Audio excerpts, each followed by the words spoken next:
ভজনী তাই গৌর রাধে শ্যাম, জপ হরে কৃষ্ণ হরে রাম, ভজনী তাই গৌর রাধে শ্যাম, জপ হরে কৃষ্ণ হরে রাম।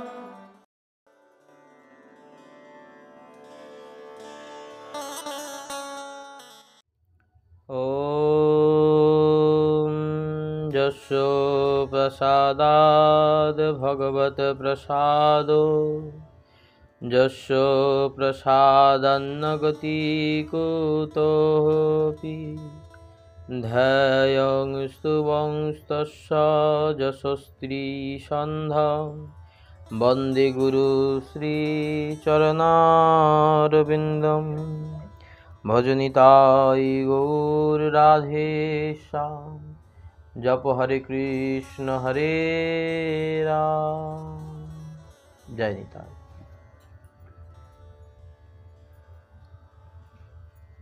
আমাদের গুরু পরম্পরার আচার্য অন্যতম শ্রীপাদ বড় বাবাজি মহাশয় রাধারমণ চরণ দাসদেব, ওনার অনির্বচনীয় চরিত্র, ওনার জীবনের ঘটনাবলী আমরা কিছুটা আস্বাদন করব। খণ্ডগিরি দর্শনে গিয়ে এক মহাত্মা বড় বাবাজি মহাশয়কে প্রশ্ন করেছিলেন,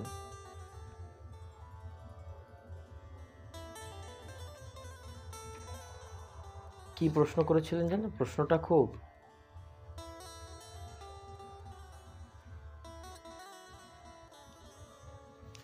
খণ্ডগিরিতে গিয়ে দেখলেন যত সব দেওয়ালে ভগবানের রূপ, ভগবানের মূর্তি সব খোদাই করা ছিল, সব ভেঙে ভেঙে ভেঙে ভেঙে পড়ে গেছে, আধ ভাঙা। তো সেই খণ্ডগিরি দর্শন করতে গিয়ে তিনি বলছেন, আর এই যে দেবতাদের মূর্তিগুলো ভাঙা হয়ে পড়ে আছে, এইগুলো দেখে আমার মনে বড্ড কষ্ট হচ্ছে। এই বিগ্রহগুলোর কি অবস্থা? বড় বাবাজি মহাশয় বললেন, কষ্ট পাওয়ার কিছু নেই, এই বিগ্রহগুলোর ওপর গ্রহগণের পীড়ন হয়েছে, অর্থাৎ নবগ্রহ এই বিগ্রহগুলোর ওপরেতে কি করেছে? প্রভাব ফেলেছে। নবগ্রহ বিগ্রহগুলোর ওপরে প্রভাব ফেলেছে, তাই জন্য এদের এরকম ভগ্ন অবস্থা প্রাপ্ত হচ্ছে। বলেন কি, ভগবানের ওপরেও নবগ্রহের প্রভাব ফেলে? বলছে হ্যাঁ, ভগবানের মূর্তির ওপর নবগ্রহের প্রভাব পড়ে। ভগবানের মূর্তির ওপরে নবগ্রহের প্রভাব ফেলে। বলছে কিরকম?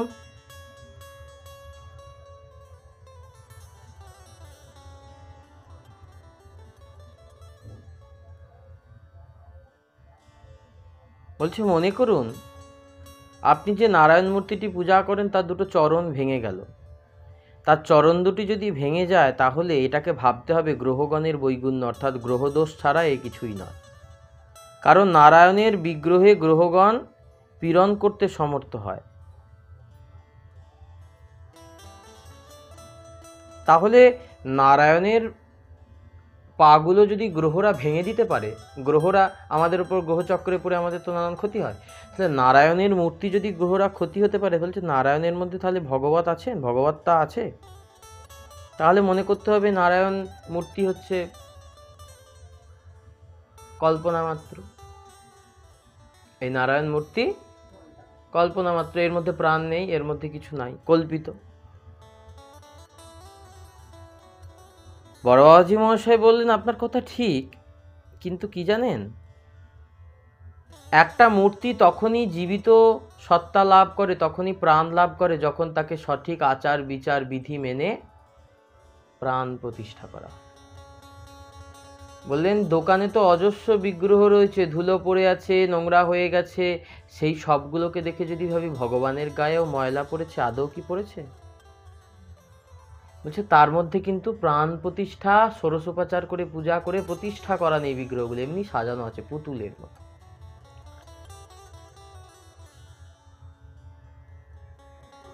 ঠিক তেমনি মন্দিরের কোনো বিগ্রহ যদি উচ্ছিষ্ট হয়ে যায়, মন্দিরের কোনো বিগ্রহ যদি ভগ্ন হয়ে যায়, তাহলে তার মধ্যে ভগবৎ সত্তা কি আছে? বলছে হ্যাঁ তার মধ্যে আছে। কেন? সেখানে পুজো হতো, পুজো হয়েছে। তো এই ব্যাখ্যা তাকে করলেন। কিন্তু দুটোর মধ্যেই পবিত্রতা আছে। ওই ভাঙা ঠাকুরটার মধ্যেও যেমন পবিত্রতা আছে, আমার মন্দিরের ঠাকুরটার মধ্যেও কি পবিত্রতা আছে। কারণ ওই দোকানের গোপালটার গায়ে যদি পা লেগে যায় প্রণাম করছে, আর মন্দিরে তো লাগলে প্রণাম তো করবে। কেন করবে? বলছে তাকে তো ভগবত জ্ঞান করছে মানুষ, কারণ স্বরূপটা তো ভগবানের, তাতে প্রাণ থাকুক বা না থাকুক। বলছে একটা লোক মোহনভোগ তৈরি করেছে খুব সুন্দর করে, মোহনভোগ তৈরি করলো, একটা মোহনভোগ গেল ভগবান, একটা মোহনভোগ গেল গৃহস্থের বাড়িতে, আর একটা মোহনভোগ গেল মন্দিরে। তাহলে মোহনভোগটা যেটা মন্দিরে গেল সেটা কি হলো? ভগবানের প্রসাদ, তাই তো? বললেন যেটা ভগবানের প্রসাদ হলো সেটা যদি কুকুরে এঁঠো করে যায় সেটা কিন্তু অপবিত্র হবে না, কারণ মহাপ্রসাদ পর্ষদোষে দুষ্ট নয়। মহাপ্রসাদ যদি নর্দমাতেও পড়ে থাকে সেটা পবিত্র, তাকে ছুঁলেও তুমি পবিত্র হবে, কারণ মহাপ্রসাদ পর্ষদোষে দুষ্ট হয় না। কিন্তু যেটা ওই গৃহস্থের বাড়িতে গেল সেইটা খেয়ে কি কেউ মাথায় হাত মুছবে? কেন? বললেন গৃহস্থের বাড়িতে যে মোহনভোগটা গেছে আর যেটা মন্দিরে গেছে, দুই মোহনভোগের মধ্যে কি তফাৎ আছে? দুটোই কিন্তু মোহনভোগ, স্থানের তফাৎ আছে। একটা আছে কোথায়? গৃহস্থের বাড়িতে, আর একটা আছে কোথায়? মন্দিরেতে।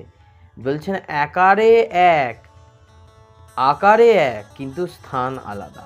তাই বুঝতে হবে ওই যে খণ্ডগিরিতে যে ভগবানের মূর্তিগুলো খণ্ড হয়ে পড়ে আছে, ওটা নিতান্তই কয়েকটা মূর্তি তৈরি করা হয়েছে, কিন্তু মন্দিরের মূর্তিগুলো কি? সেটায় প্রাণ প্রতিষ্ঠা করা আছে, তার মধ্যে ভগবান স্বয়ং বিরাজ করছে, তা ভাঙাই হোক আর গোটাই হোক। এইভাবে সেই সাধুর মনের সমস্ত দ্বন্দ্ব দ্বিধা নিরসন করলেন।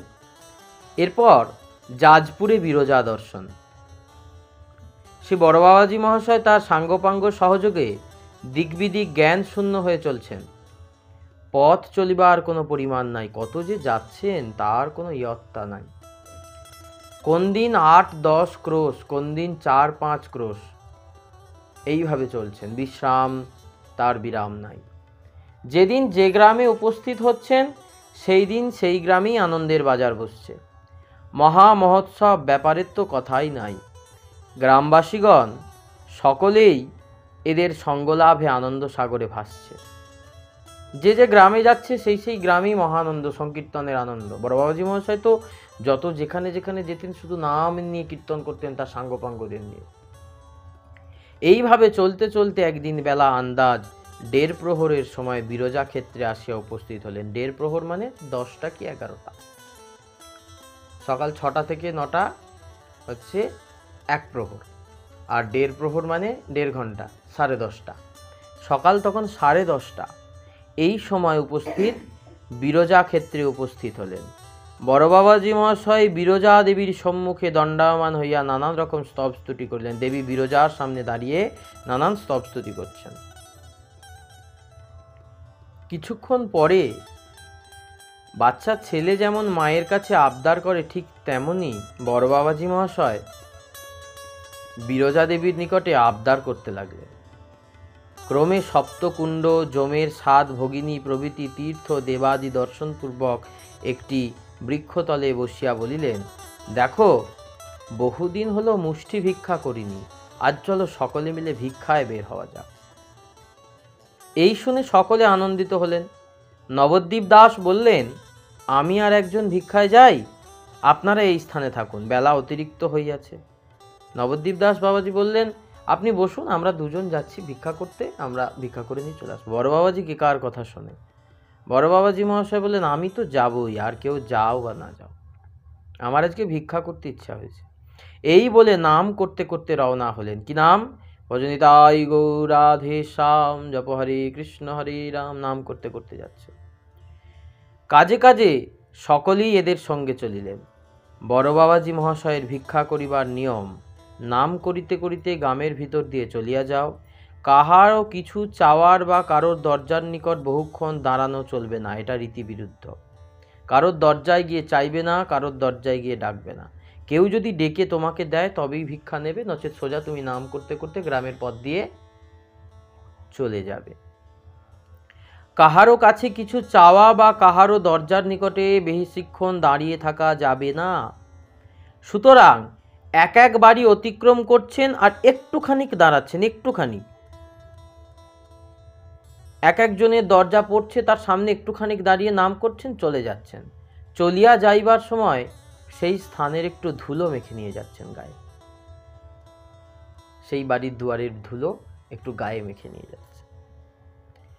ইহাদিগের এইরূপ অপরূপ ব্যাপার দেখিয়া তো সকলেই অবাক। গ্রামে দলে দলে লোক সঙ্গে যাইতেছে, কেহ কেহ কীর্তনে যোগ দিচ্ছে। এইরূপে বেলা দ্বিতীয় প্রহর অতীত হইল, মানে তখন বাজে বেলা 12টা। কেহ কেহ জিজ্ঞাসায় বুঝতে পারছে না এনারা কেন এরকম করছেন। বলছে এরকম বাবাজি তো দেখিনি, দাঁড়ে দাঁড়ে নাম করছেন, চলে যাচ্ছেন, ঠিক আছে, কিন্তু দাঁড়ের ধুলো নিয়ে গায়ে মেখে যাচ্ছেন, এরকম তো কাউকে আমরা দেখিনি। ওই দেশের তো এইরূপ ভিক্ষার রীতি নেই, ওই দেশে না এরকম করে ভিক্ষা করার নিয়ম নেই, কিন্তু এইরকম ভিক্ষার নীতি দেখে তার উদ্দেশ্য বুঝতে পারছে না। এইভাবে প্রায় 30-40 জন গৃহস্থের বাড়ির দরজা দিয়ে নাম কীর্তন করতে করতে চলে গেলেন। তার সঙ্গীগণও কাহাকেও কিছু বলিবেন না, তাতে ভিক্ষার সংগ্রহ হোক আর নাই হোক, কারোর কাছে হাত পেতে কিছু চাওয়া যাবে না। এতক্ষণে নিতাই চাঁদের পরীক্ষা শেষ হলো, এতক্ষণে নিতাই চাঁদের পরীক্ষা শেষ হয়েছে। ইহাদের মুখ দেখিয়াই যেন তার হৃদয় দ্রবীভূত হইল। একটি বৃদ্ধা স্ত্রীলোক তাহাদের গাছের 7-8টি পেয়ারা আনিয়া ইহাদের সম্মুখে ধরিল। বাবা, অনেকক্ষণ ধরে তোমরা ঘুরে ঘুরে নাম করছো, কিছু খেয়েছো? এই নাও আমার গাছের 7-8টা পেয়ারা আমি তোমাদের দিচ্ছি, তোমরা খাও। বলে নাম করতে করতে ওই যে ঘুরেছে, নিতাই চাঁদের কৃপা হয়েছে, তখন খাওয়ার জোগাড় করে দিয়েছে। বড় বাবাজি মহাশয় একটু মৃদু হাসিয়া এই কয়টি নিজ ভিক্ষার ঝুলিতে লইলেন, আর অন্যান্য লোকদিকের চমক ভাঙিল। তখন বুঝিল যে এরা ভিক্ষায় বের হয়েছে।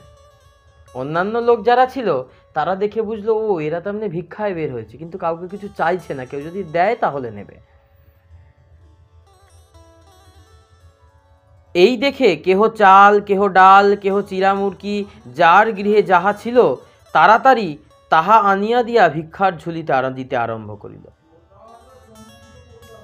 এইরূপে 3-4 বাড়িতে যাইতে না যাইতেই ঝুলি ভরে গেল, 3-4টে বাড়ি যেতে না যেতেই ঝুলি ভরে গেল বড় বাবাজি মহাশয়।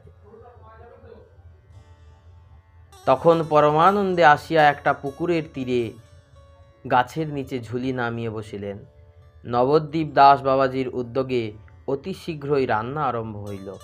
বড় বাবাজি মহাশয়ের আদেশে যে যাহা কিছু ভিক্ষাদ্রব্য সংগ্রহ করিয়েছিল তা সব কিছুই একসঙ্গে মিশ্রিত করে এক জায়গায় জগা খিচুড়ি করে রান্না করা হলো। সব যা যা পেয়েছে সব নিয়ে একদম একটা ঘন্ট মতো রান্না হয়ে গেছে। যথাকালে ঠাকুরের ভোগের পর গ্রামবাসী অনেক বালক বালিকা আসিয়া জুটিল। বৃক্ষতলে আজ আনন্দ উৎসব, সকলে প্রসাদ পাচ্ছে, কেউ বাদ যাচ্ছে না। সকলে প্রসাদ পাইয়া কিছুক্ষণ বিশ্রাম করিলেন। কত প্রসাদ পাচ্ছেন লোকজন? বললেন, যখন তুমি ভিক্ষা করে আনবে অপরের দ্রব্য, সেই ভিক্ষার অন্নটাও অপবিত্র থাকতে পারে। কারণ আমি কিভাবে রোজগার করে আমার টাকা পয়সা, ধন সম্পত্তি, চাল ডাল কিনেছি, তুমি তো জানো না সাধু বাবা। তাহলে সাধু ভিক্ষার অন্ন আনবে, সেই অন্নটা নিয়ে এলে সাধু যদি খায় তার মধ্যেও পাপ ঢুকবে। তাহলে সাধু কি করে অন্নটাকে পবিত্র করবে? বলেন, সাধু যখন আনবেন ভিক্ষা করে, সেই অন্ন নিয়ে সে ভগবানকে তো ভোগ লাগাবেনি, তারপরও সেই ভিক্ষার দ্রব্য আরো কিছু মানুষজনকে দান করবেন।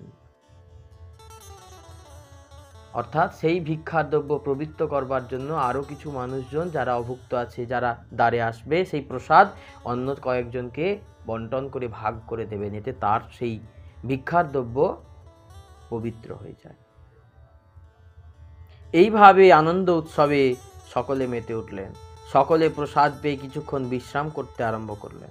সন্ধ্যার সময় ওই গ্রামবাসী একটি লোক আসিয়া বলিল, আগে অদ্য রাত্রিতে আপনারা আমাদের ওই ভাগবত গৃহে থাকিলে ভালো হয়। সারাদিন নাম করে ঘুরলো, খাওয়ারও জোগাড় হয়ে গেল। সন্ধ্যের সময় একটা লোক এসে বলল, আপনারা গাছের তলায় থাকবেন, চলুন আমার ওই ঘরটা ফাঁকা আছে, ওখানে থাকলে আমার খুব ভালো হয়, কারণ এই বৃক্ষতলে বড়ই কষ্ট হইবে। বড় বাবাজি মহাশয় প্রভু নিতাইয়ের ইচ্ছা জেনে সম্মত হইলেন। সন্ধ্যার পর আর একবার বিরজা দেবীকে দর্শন করে সেই রাত্রিতে সেই ভক্তের গৃহে রাত্রি যাপন করে পরদিন প্রাতে জাজপুর হইতে রওনা হলেন। উড়িষ্যার জাজপুর থেকে রওনা হয়ে চললেন আবার তার হাঁটা পথ। এইভাবে চলতে চলতে চলতে চলতে একদিন বড় বাবাজি মহাশয়, বেলা তখন প্রায় 1:30 প্রহর, 10:30 11টা, কোনো একটা গ্রামের পাশে এসেছেন।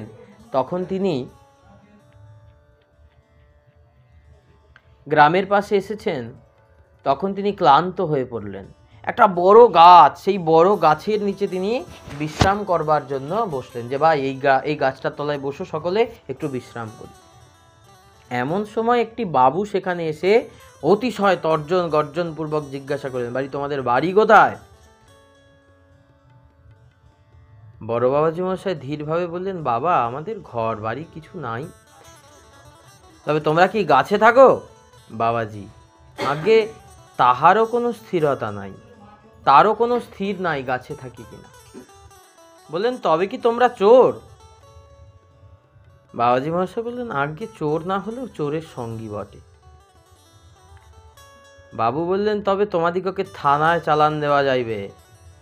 বড় বাবাজি মহাশয় বললেন, আগে চালান দেওয়াটা আমরাও চাই, তবে একবারে বড় হাকিমের নিকট চালান দিলেই ভালো হয়, ছোটোখাটো চোর পুলিশের হাতে না দিলেই ভালো, কারণ আবার যেন আপিলেও খালাস হইতে না পারি। বুঝতে পারছো কার কাছে যাওয়ার কথা বলছো? যেখানে জেলে গেলে আর আপিল করলেও যেন খালাস হতে না পারি, এমন জায়গায় চালান করুন যেন সেখানে সারা জীবন সেইখানেই থাকতে হয়, আবার নালে অ্যাপিল করব আবার খালাস হয়ে যাব, সেটা যেন না।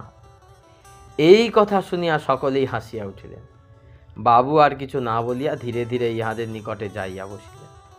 বড় বাবাজি মহাশয়ের সঙ্গীগণ জিজ্ঞাসা করিলেন, তা আপনি কোথা যাবেন? বাবু বললেন, আমি বালেশ্বর যাইব। ইহারা প্রশ্ন করলেন, তা বালেশ্বর এখান থেকে কত দূর হবে? বাবুটি উত্তর দিলেন, 10-11 ক্রোশ তো হবেই। কথাবার্তায় ভাবভঙ্গিতে সকলেই বুঝিতে পারলেন যে বাবুটি হচ্ছেন ঘোর মাতাল, কিন্তু তাই বলিয়া তাহার সহিত এরা কথাবার্তা বন্ধ করলেন না। এই সময়ে সেখানে জনৈক ভক্ত আসিয়া অতিশয় আগ্রহ সহকারে বলিল, এক ভক্ত এসে অতিশয় আগ্রহ সহকারে বললেন, বাবা, আপনারা অনুগ্রহ করে যদি আমায় আদেশ করেন তবে আমি কিছু ভোগের জোগাড় করে দিই। বড় বাবাজি মহাশয় বিনীতভাবে বললেন, বাবা, তোমার ইচ্ছা যদি হয় তুমি ভোগ আনিতে পারো, আমার কোনো আপত্তি নেই। ইহা শুনিয়া ভক্তটি আনন্দ মনে কিছু চাল ডাল শাকসবজি এনে সেখানে উপস্থিত করল। বড় বাবাজি মহাশয়ের প্রিয় অনুচর পরম কার্যদক্ষ নবদ্বীপ দাস তৎক্ষণাৎ রান্নার ব্যবস্থা করতে লাগলেন। বড় বাবাজি মহাশয় কিন্তু সেই বাবুটির সঙ্গেই কথাবার্তা বলছে, সেই মাতাল কথাবার্তা বলছে। বাবাজি মহাশয় বাবুটির সঙ্গে কথাবার্তা বলতে বলতে বাবুটির নেশা একটু কমিয়া আসিলে তিনি বুঝিতে পারিলেন ইহারা নিষ্কিঞ্চন বৈষ্ণব। তখন তিনি বাবাজি মহাশয়ের কথার মর্ম বুঝিতে সমর্থ হইয়া প্রশ্ন করেন। এবার কথা বলতে বলতে না নেশাটা একটু কমে এসেছে, বুঝতে পেরেছে যে এরা বৈষ্ণব ভক্ত মানুষ। তখন তিনি তাকে প্রশ্ন করতে লাগলেন এবং মৃদু মৃদু হাসতে হাসতে বাবাজি মশাই তার উত্তর দিতে লাগলেন। বাবু বললেন, আপনারা কোথায় যাইবেন? বাবাজি বললেন, ভগবান জানেন। বাবু সেই মাতাল বলল, ভগবান আবার কি? বাবাজি মহাশয় বলছেন, তিনি নিত্য শুদ্ধ চিন্ময় জগদীশ্বর পরমাত্মা, তাঁর কটাক্ষ মাত্রে জগতের সৃষ্টি স্থিতি প্রলয় কার্য সম্পন্ন হয়। একটা আঙুল ঘোরালেই এই জগতে সব ধ্বংস হয়ে যায়, তার ইচ্ছাতে সৃষ্টি হয়, তার ইচ্ছায় গাছের পাতা নড়ে, তিনি ভগবান। বাবু বললেন, অণু পরমাণু প্রভৃতির সংযোগ বিয়োগ জগতের সৃষ্টি স্থিতি প্রলয় কার্য তো আপনা আপনি হতেছে, পড়াশোনাও জানে। চন্দ্র সূর্য গ্রহ তারা তাদের মতো চলছে, আমরা যখন যা প্রয়োজন আমাদের নিজ নিজ বুদ্ধি কৌশলেই হচ্ছে। এ সকল কার্যের জন্য কি একজনকে ঈশ্বর বলিয়া মেনে নিতে হবে? যা করার তো আমরা করছি, ঈশ্বর কিছু করছে না। মাতা পিতার সংযোগে জীবের সৃষ্টি হয়েছে, ঈশ্বর তাহলে কি করলো? মাতা পিতার সংযোগ ব্যতীত কি জীবের সৃষ্টি হতো? পৃথিবীতে যদি বাবা মা না থাকতো জীবের সৃষ্টি হতো? যদি বাবা মা ছাড়া জীবের সৃষ্টি হতো তাহলে না হয় বুঝতাম ভগবান বলে কেউ আছে, টপ করে আকাশ থেকে ফেলে দেয়, এরকম যদি হতো তাহলে জানতাম ভগবান বলে কেউ আছে। বাবাজি মহাশয়, বড় বাবাজি মহাশয় উত্তর দিচ্ছেন, আমার মতে জগতের কোনো একটি কার্যও ঈশ্বর শক্তি ব্যতীত সম্পন্ন হইতে পারে না। বললেন, আমি যা জানি জগতের কোনো কাজ ভগবানের ইচ্ছা ছাড়া হতে পারে না। আপনি এক একটি করে বলুন, আমি দেখিয়ে দিই। আপনি বলতে থাকুন, আমি বলে যাচ্ছি কোনটা ভগবানের ইচ্ছায় হয় না। বেশ বলিয়াছেন, মাতা পিতার সংযোগে জীবের সৃষ্টি হয়। আপনি বললেন মাতা পিতার সংযোগে জীবের সৃষ্টি হয়, তবে বহু চেষ্টা করিয়া কোনো কোনো লোকের সন্তান জন্মায় না কেন? যদি মা বাবার চেষ্টাতেই সন্তান হবে। ইহার উত্তরে আপনি কি বলতে চান? বাবু বললেন, স্বাভাবিক নিয়মার্থে দ্রব্যগুণ বুঝতে হবে। দ্রব্যগুণেই না সকল কার্য সম্পন্ন হয়। দ্রব্যগুণের অপর নাম বস্তু শক্তি। অর্থাৎ যার সন্তান হয় না সেখানে বুঝতে হবে স্বামী কিংবা স্ত্রীর শরীরে কোনো বস্তু শক্তির অভাব বা কোনো জটিল রোগ আছে, সেই শক্তির অভাবেই নিঃসন্তান হয়েছে।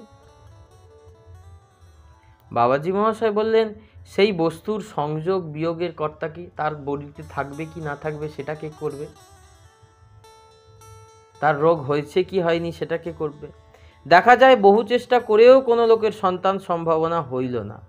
আবার কেহ কেহ বা সন্তান না হওয়ার জন্য কত চেষ্টাই করছে, কিছুতেই মনোরথ পূর্ণ করতে পারছে না। এই সকল মনুষ্যের সাধ্যায়ত্ত হইত, তাহা হইলে ভাবনা ছিল না। তাহলে বলছেন যে আপনি ভেবে দেখুন যে অনেক লোক আছে যারা প্রচুর চেষ্টা করেও তাদের সন্তান হলোই না। আবার কেউ কেউ কত চেষ্টা করেও কিছুতেই তার মনোরথ পূর্ণ করতে পারছেন না। তাহলে মানুষই যদি করতে পারতো, তাহলে মানুষ চেষ্টা করেও পারছে না কেন?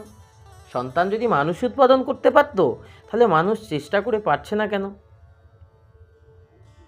আপনি একবার ভেবে দেখুন, আপনার এই দেহটির উপর আপনার কিছু কর্তৃত্ব আছে কি? আপনার এই শরীরটার উপর আপনার নিজের কি কোনো কর্তৃত্ব আছে? আপনি যখন বালক ছিলেন মনে করুন, তখন হঠাৎ করে আপনাকে কোনো ওষুধ খাইয়ে দিয়ে 25 বছরের করে দেওয়া যেত? যেত কি? এমন কোনো ওষুধ আছে কি তোমার 10 বছরের ছেলেকে 25 বছর করে দেবে? তাহলে সেই জমালয় জীবন্ত মানুষ ওই পুকুরটাই ডুবতে হবে তাহলে, তাই তো? বলেন, আপনার এটাই যদি মানুষই যদি সমস্ত কিছু করবে, মানুষই যদি সব কিছু করছে, তাহলে আপনি যখন 10-15 বছরের বয়স ছিলেন তখন কি আপনাকে যুবক করে দেওয়া যেত কোনো ওষুধের দ্বারা? আপনার মুখে যখন দাঁত ওঠে নাই, এমন কোন ওষুধ কি আছে যে ওষুধ খাইয়ে দিলে আপনার অসময়ে দাঁত উঠে যাবে, দন্তের উদ্গম হবে? আবার যখন দাঁত সকল পড়ে যাচ্ছে তখন কি এমন প্রক্রিয়া, এমন ওষুধ আছে যে ওষুধটা খাইয়ে দিলে আপনার আবার দাঁত উঠে যাবে? বললেন না। আপনার এই সুন্দর কালো চুলগুলো যখন আপনার যুবক বয়স, তখন এমন কোন ওষুধ কি আছে আপনি কি পারবেন সাদা করে দিতে, পার্মানেন্টলি সাদা করে দিতে, একদম পূর্ণভাবে? ওই কয়েকদিন সাদা করলাম, তারপর আবার সাদা করতে হবে, কালো হয়ে গেল। বলে আপনি যখন বুড়ো হয়ে গেলেন, সাদা চুলগুলো কি আপনি কালো করে নিতে পারবেন এমন কোন ওষুধ খেয়ে, যে আর কখনো সেটা সাদা হবে না? বললেন, তাহলে তো আপনার মধ্যে কিছুই নেই। আপনি যে বললেন সব কিছুই দ্রব্যগুণ, তাহলে আদৌ কি দ্রব্যের কোনো গুণ আছে? আমরা কি অকৃতজ্ঞ, কি ভ্রমান্ধ, আমরা কি ভ্রমে পড়ে আছি কি? যার অপার করুণা বলে, যার দয়াগুণে আমরা জগতে এসে পরম সুখে কালযাপন করছি, তা যার কৃপায় আমরা বুদ্ধিমান বিদ্বান হয়েছি, আমরা সবার আগে সেই পরমেশ্বরের মাথাতেই লাথি মারতে উদ্যত হই। আমার কথায় দুঃখিত হইয়া না বাবা। আচ্ছা বলো দেখি, মাতৃগর্ভে তোমাকে বাঁচাইবার জন্য কে তোমার হাতে অমৃত নারী ধরাইয়া দিয়েছিল? মাতৃগর্ভে তুমি কি খাবে সেই চিন্তা ভাবনা করার জন্য কে করেছিল? ওই নাভির সাথে কে যোগাযোগটা করে দিয়েছিল?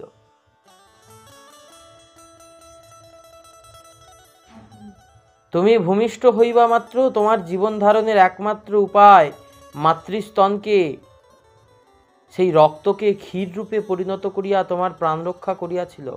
বলেন, আমি যখন মাতৃগর্ভে ছিলাম, বাবু এবার একটু ব্যাকুলভাবে বলিলেন, আচ্ছা ঈশ্বর আছেন এ কথা না হয় স্বীকার করলাম, কিন্তু জীব আর ঈশ্বরের মধ্যে আলাদা কি? আমরা বলি না ভগবান তো মানুষের মধ্যেই ভগবান আছে। বলে এইটা কি সত্যি কথা? বাবাজি মহাশয়, বড় বাবাজি মহাশয় উত্তর দিলেন, বলেন না, এটা সত্যি কথা নয়, এটা কিছুটা সত্যি কিছুটা ভুল। মানুষের মধ্যে যে ঈশ্বর আছেন, কিন্তু মানুষের মধ্যে যে ঈশ্বর আছেন সেটা পূজার যোগ্য নয়। ওই যে অচিন্ত ভেদাভেদ তত্ত্ব মনে আছে? অচিন্ত ভেদাভেদ তত্ত্বটা কি ছিল? বলেন সমুদ্রের জল আর তোমার ঘরে যে এক গ্লাস জল আছে, দুটোর মধ্যে তফাৎ কি? দুটোর মধ্যে মিল কি? সমুদ্রের জলটাও জল, আর তোমার ঘরে যে গ্লাসে নুন জলটা রয়েছে সেটাও জল। সমুদ্রের জলটাও নোনা, তোমার ঘরের জলটাও নোনা। তোমার ঘরের জলটা এক গুঁটো বালি ফেলে দাও, তাহলে সমুদ্রের জলটা নোনা বালির জল, তোমার ঘরের গ্লাসের জলটাও নোনা বালির জল। হ্যাঁ, পার্থক্যটা কি আছে? সমুদ্রের জলে ঢেউ আছে, তোমার গ্লাসের জলটাতে ঢেউ নাই। তাহলে দুটোর মধ্যে মিলটা কি? দুটোই জল, কিন্তু পার্থক্য কি? সমুদ্রে ঢেউ আছে, সমুদ্র হচ্ছে বিশাল, গ্লাসের জল হচ্ছে একটুখানি অল্প। বলেন একটা গাছ তোমার বাড়ির পাশে রয়েছে, এটাকে কি বলছো? গাছ। আর যখন 100টা গাছ একটা জমির ওপর রয়েছে তাকে কি বলবে? জঙ্গল, বাগান, তাই তো? তাহলে একটা গাছকে বাগান কেউ বলে? বলে না। এইখানে তফাৎ। বলেন এই যে আলোটা জ্বলছে এটাও কিন্তু আলো, আর সূর্যের যে আলোটা জ্বলছে ওটাও কিন্তু আলো, কিন্তু দুটো আলোর মধ্যে তফাৎ কি? ওটা সূর্যের আলো, ওর তেজ আছে, এইটা কিন্তু এমার্জেন্সির আলো। বলে এইখানেই তেলা পোকা মায়া পোকা এসে ঘিরঘুর করবে, সূর্যের আলোর কাছে পোকা যাবে? তাই বলেন তিনি হচ্ছেন বিশাল, এটা হচ্ছে ক্ষুদ্র। তিনি হচ্ছেন বিভু সচ্চিদানন্দ, আমরা হচ্ছে অনু সচ্চিদানন্দ। আমাদের মধ্যেই ভগবানের একটুখানি আছে, একটুখানি অংশ আছে, আর ভগবানের মধ্যে সবটা আছে, পূর্ণ। তিনি পূর্ণ, আমরা অংশ, তিনি হচ্ছেন পূর্ণ। এইখানে তার মধ্যে তফাৎ। তাহলে পূর্ণ যে কাজটা করতে পারবে, অংশ কি সেই কাজটা করতে পারবে? পারবে না। তুমি সমুদ্রের জলে চান করে যে আনন্দটা পাবে, তোমার ডাবায় নুন জল গুলে তুমি যদি ডুব মারো সেটা হবে?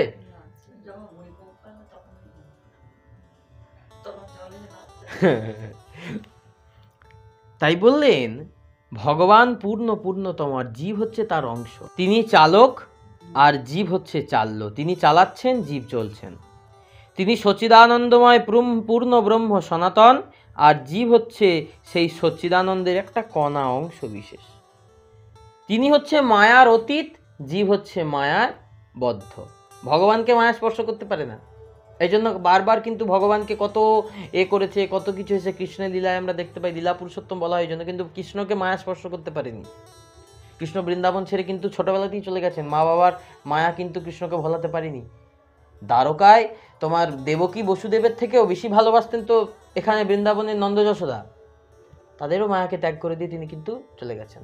আবার সেই জায়গাকে ত্যাগ করে তিনি হস্তিনাপুরে চলে গেছেন অর্জুন পঞ্চপাণ্ডবদের কাছে। আবার পঞ্চপাণ্ডবদের কাজ যখন শেষ হয়েছে, পিসি কুন্তি যেতে দেবে না, কৃষ্ণ ছাড়বে না, বলে আমাকে তো যেতেই হবে পিসি, সব মায়া ত্যাগ করে দিয়ে আবার ফিরে এলেন। রাধারানী এত ভালোবাসতেন, রাধারানীকেও ত্যাগ করে দিয়ে তিনি চলে গেলেন মথুরায়, বিবাহ করলেন রুক্মিণী, সত্যভামা, কুব্জা, জাম্ববতী, নাগজিতি, এইগুলো এদেরকে। তাহলে ভগবান কৃষ্ণকে কিন্তু মায়া কোনোদিন স্পর্শ করতে পারেনি। তিনি মায়াতে বশ হননি, মায়া তার বশ ছিল, কিন্তু জীব মায়ার বশ, জীব কখনো মায়াকে জয় করতে পারেনি। তাই বললেন তিনি প্রভু, জীব হচ্ছে তার নিত্য দাস। তিনি হচ্ছেন সুতো ধরে আছেন, জীব হচ্ছে সেই সুতোয় বাঁধা পুতুল, যেমন নাচাচ্ছেন তেমন নাচছেন। জীব বৃথা অভিমানে মত্ত হয়ে ঈশ্বরের সত্তা লোপ করিতে প্রবৃত্ত হয়। জীব নিজে অহংকার বশত শুধু বলে আমি করছি আমি করছি, আদতেও সে কিছু করতে পারছে না। এই সব কথা শুনে সেই মাতাল বাবুটির হৃদয় দ্রবীভূত হলো, চোখে জল আসলো। তিনি আর স্থির থাকতে পারলেন না। দুর্বৃত্তের চূড়ামণি, কুতর্ক পরায়ণ, ঘোর নাস্তিক ভাবাপন্ন বাবুটি অভিমানের অত্যুচ্চ মঞ্চপুরি বসিয়াছিলেন। কে যেন হঠাৎ তাকে ধাক্কা দিয়ে একবারে ভূতলে ফেলে দিল। সেই ঘোর নাস্তিক, তর্কপরায়ণ, সর্বদা তর্ক করে বেড়াতেন ভগবানের সম্পর্কে দুর্বৃত্ত, মনের মধ্যে অহংকারে পরিপূর্ণ যে আমি সব কিছু, ভগবান বলে কেউ নাই, এইভাবে সেই মনোভাব সম্পন্ন ব্যক্তিকে যেন কে হঠাৎ করে তার সেই অভিমান মঞ্চ থেকে ধাক্কা দিয়ে মাটিতে ফেলে দিল। তিনি কাঁদতে কাঁদতে বড় বাবাজি মহাশয়ের চরণতলে নিপতিত হইয়া ধুলায় গড়াগড়ি দিতে লাগলেন। বাবাজি মহাশয় পরম সমাদরে 2 হাত প্রসারণ করে তাকে ধরে তুলে প্রেমের আলিঙ্গন করলেন এবং মধুর বাক্যে বললেন, বাবা স্থির হও, ভয় কি? পরম দয়াল পতিত পাবন নিতাই চাঁদ অযাচিতভাবে প্রতি ঘরে ঘরে প্রেম ধন যাচিয়া সাধিয়া বিতরণ করিতেছে, তাহার শ্রীচরণে আশ্রয় করো, সকল অভাব অশান্তি দূরে যাবে, তার কৃপা বলে সর্বদা প্রেমানন্দ সাগরে নিমগ্ন হবে। নিতাই চাঁদ কাউকে বাদ দেননি, সকলকে তার প্রেম ধন দিয়েছেন। বাবুটি করজোরে বললেন, প্রভু আপনি আমাকে কৃপা করে এই নরককুণ্ড হইতে উদ্ধার করিলেন। আমার তো কোনো সুকৃতি নাই, আমি নরাধম পাষণ্ড দুরাচার, আপনি করুণাময়, আমি কিছুই বলতে জানি না, তাই আমি আপনার চরণ ছাড়ব না। এই জন্য বললেন নরোত্তম দাস ঠাকুর,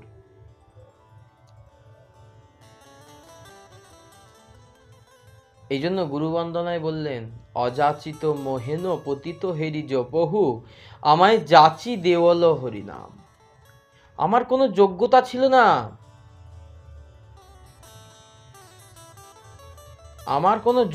ছিল না, এই জায়গায় পৌঁছানোর। গুরুদেব কৃপা করে অযাচিত কৃপা করেছেন, আমার তো নিজের কোনো যোগ্যতা ছিল না, তিনি যেচে সেদে আমাকে হরিনাম দিয়েছেন।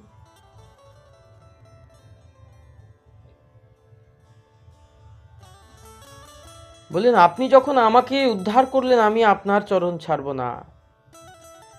আমি ঘোর মদ্যপায়ী অসৎ চরিত্র প্রবঞ্চক, তা জেনেও আপনি আপনার মহৎ কৃপাগুণে আমাকে আপনার চরণে স্থান দিয়েছেন। তাই আমার পরম লাভ, আমি সৌভাগ্য মনে করি। আপনার কৃপায় আমি এখন বলতে সাহস করছি যে এই দাস চিরজীবনের মতো আপনার চরণে বিক্রি হয়ে গেল। এই জীবাধমকে পাষণ্ডী বলিয়া চরণ ছাড়া করবেন না, এই আমার একমাত্র বাসনা। এই বলিয়া সেই বাবুটি সাষ্টাঙ্গে প্রণাম করে বাবাজি মহাশয়ের চরণ দুখানি ধরে পুনরায় কাতরভাবে বলতে লাগলেন, প্রভু আমি ঘোর নরকী, মহাপাপী, দুরাচার, আমার গতি কি হবে? স্থানীয় যারা সেখানে উপস্থিত ছিলেন তারা বাবুটির তৎকালিক অবস্থা দর্শনে সবিস্ময়ে পরস্পর বলাবলি করতে লাগলেন, দেখেছে বাবু যে মদ খেয়ে মাতলামি করে সবার সাথে তর্ক করতো, ভাই ভগবান আছে নাকি কি এই সেই, মানুষকে হেয় করতো, সে আজকে বাবাজি মহাশয়ের চরণ তলে গড়াগড়ি যাচ্ছে আর কাঁদছে। গ্রামবাসীর লোকের তো কথাই নাই, পথের পথিক পর্যন্ত অস্থির হয়ে যেত তার অত্যাচারী।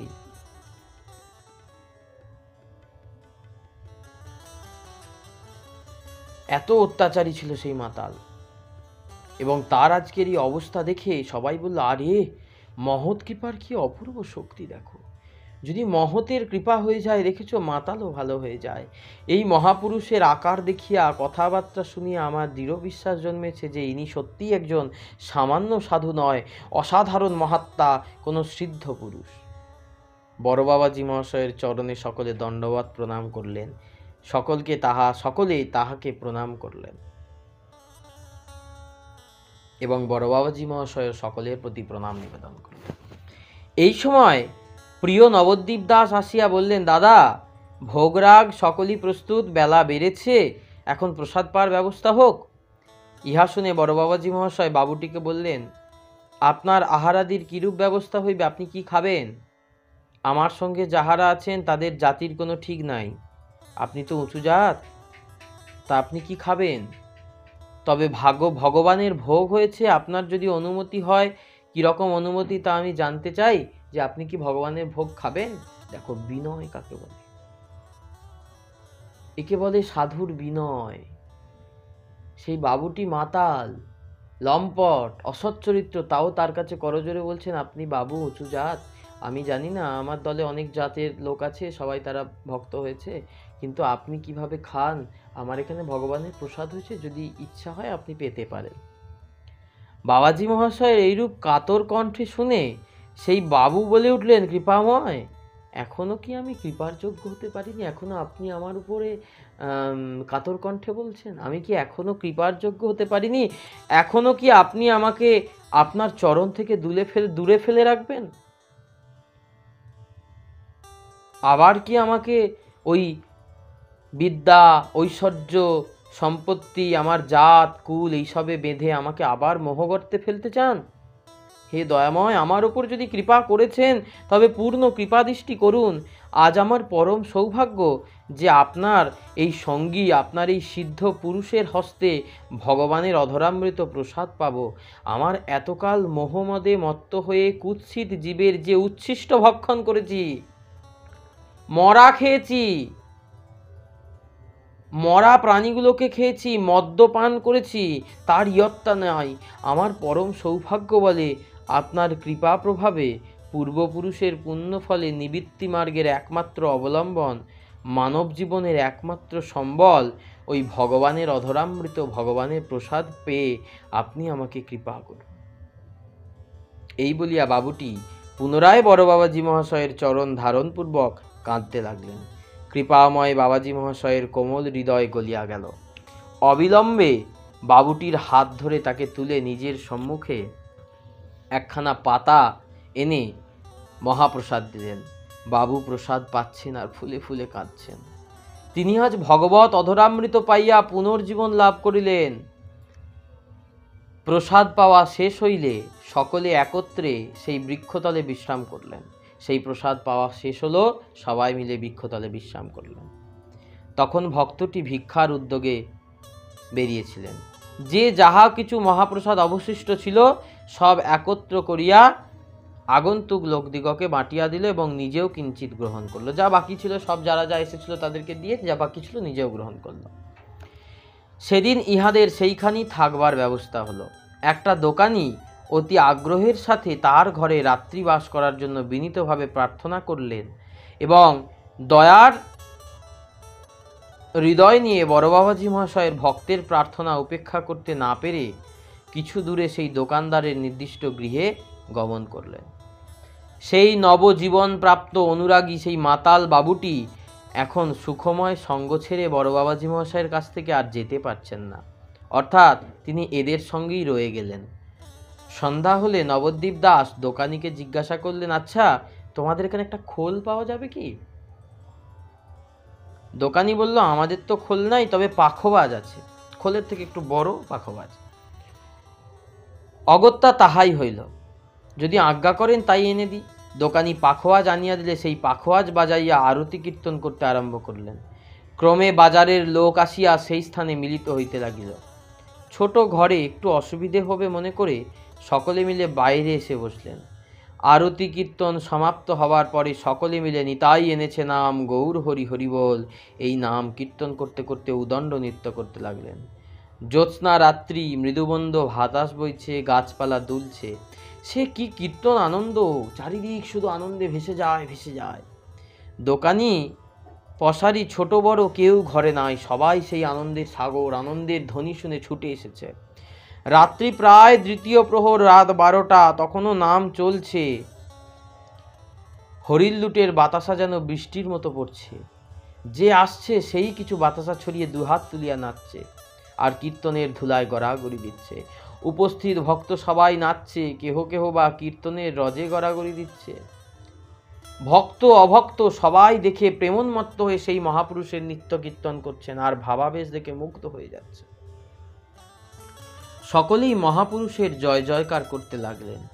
কীর্তন শেষ হইলে কিছুক্ষণ বিশ্রামের পর পূর্বোক্ত দোকানি কিছু জলযোগের ব্যবস্থা করলেন। অভিপ্রায় প্রকাশ করিলেন। নবদ্বীপ দাস বলিলেন, বাবা, দোকানের কোনো দ্রব্য আমাদের ঠাকুরের ভোগে লাগবে না এবং আজ আমাদের প্রসাদ পাইবার বিশেষও কোনো প্রয়োজন নাই। দোকানি কাতরভাবে বলিল, বাবা, আমার দোকানে দেশি চিনির মিষ্টান্ন আছে, আপনারা কৃপা করিয়া ঠাকুরের ভোগ দিয়া কিঞ্চিত প্রসাদ পাইলে আমার বংশের যত সবাই আছে সকলে কৃতকৃতার্থ হবে।